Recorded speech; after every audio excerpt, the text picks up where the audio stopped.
we're talking with Melissa Goslin today. She is an independent filmmaker. Her movie that you can see right now on Prime Video is Better Than Fine.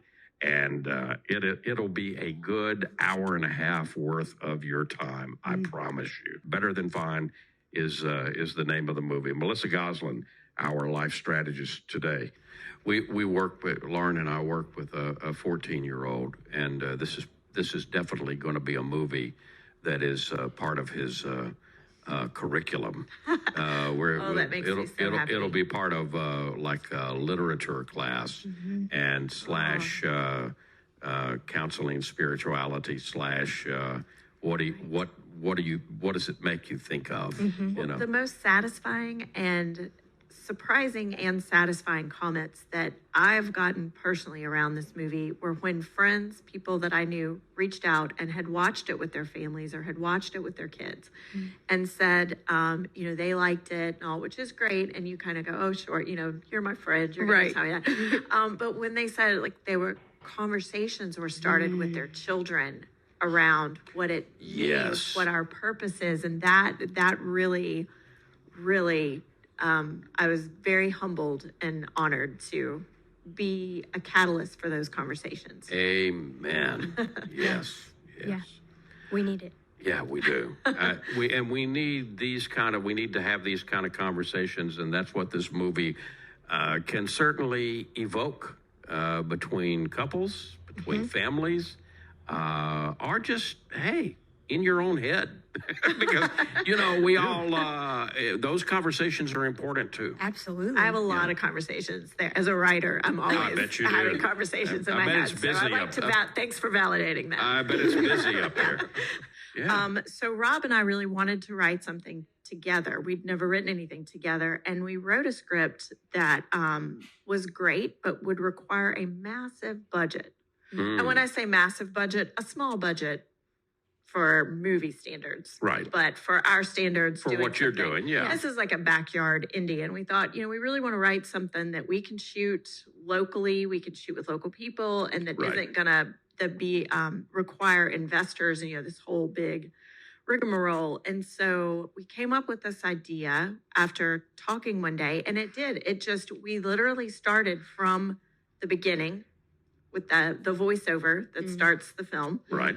With him as a child, and then just grew out from there. Yeah. How long does the writing? You're a writer. You've written for years. You're a grinded out type. You for years. That's what a freelance writer does. You get a job and okay, let's grind it out. Yes. And it's harder. There's something to it, and I think that this movie captures that. Sometimes it's easier to do when you have a deadline and someone's paying you and they're saying, here, this is a job. This is other than just, I want to tell this story. There's a vulnerability in that is really hard sometimes. Sometimes that takes longer but in this case, Rob was out of town on a job. He's working as a cinematographer. He's off shooting a show. I don't even remember what show he was on. And we would kind of just had a Google Doc and would go back and forth. Right. And maybe a month. And we finished it. And within doing that, we shot it. We wrote it, and then we shot the film within a year. But let's put that in some perspective. What's the norm? Yeah. Because, people are hearing us. People are hearing us and they're saying, okay, well, a year. But let's look at that against the norm for films. Oh, sure. I don't even know anymore that there is a norm, but sometimes, a year or two just on the script and development. Yes. Casting, finding all of the... But almost unheard of from the script development to having the movie done in a year's period. Well, and that was within the script to completing filming. And we saw just a couple of days ago, we had a pickup shot. So sometimes out of pencil photography, you realize you need like one little scene or some connective tissue. And we had one shot, and it was a year ago this week. And it's already available for people to watch. Right. So it's been edited.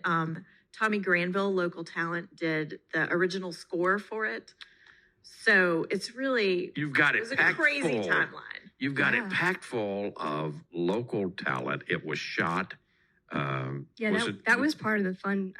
For me, I think for it you was too. a lot of fun. Hey, that's Norton. Right. Hey, We've heard that a lot, and it's so much fun to share Shreveport in that way with people. To share and to kind of see it differently in different places. And wait, I know that place. I know that bathroom. I know that location. Yeah. I mean, you shot at Belmead Center on Uri Drive. You shot at the Fairfield Grocery. Yes. There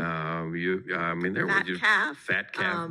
We were at my mother's house. I love it. You shot several scenes downtown in front of the courthouse. Yeah.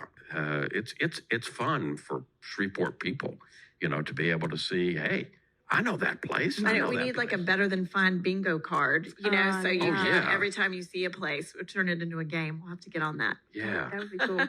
Clarissa Maycock, she is well, we won't say exactly, her kind of line of who she is. Right. But she is this literal interpretation of a universe that gently wants the best for you, but maybe isn't. But isn't going to force things. Yeah. And maybe doesn't even always get it right. Right. Yeah. And is giving you the signs.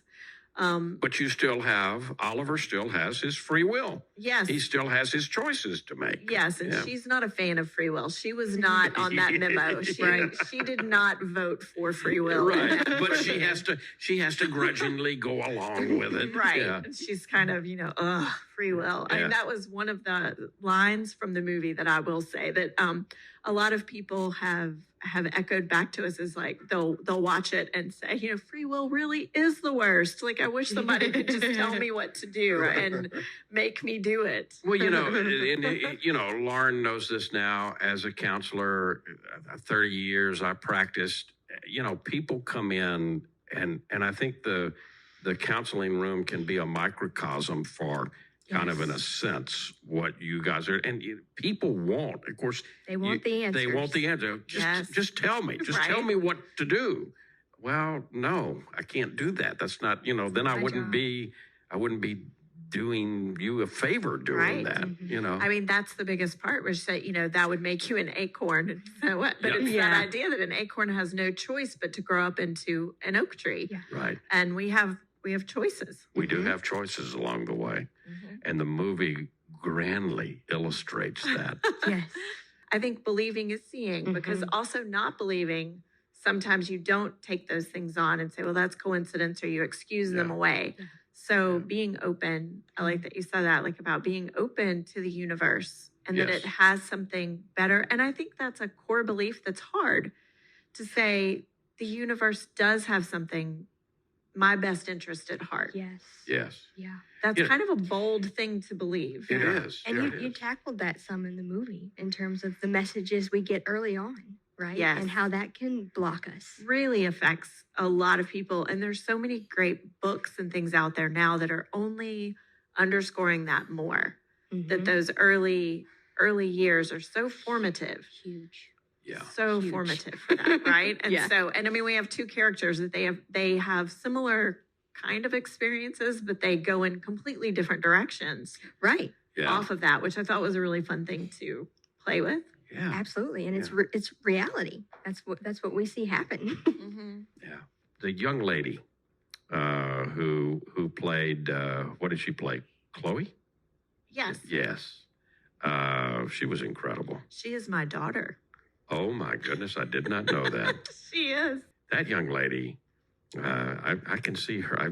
Does she aspire to be in more movies, or is she going to, come on, Mom, leave me alone? A little of both. A little of both, She's okay. 13, so okay, fair. Well, that's fair.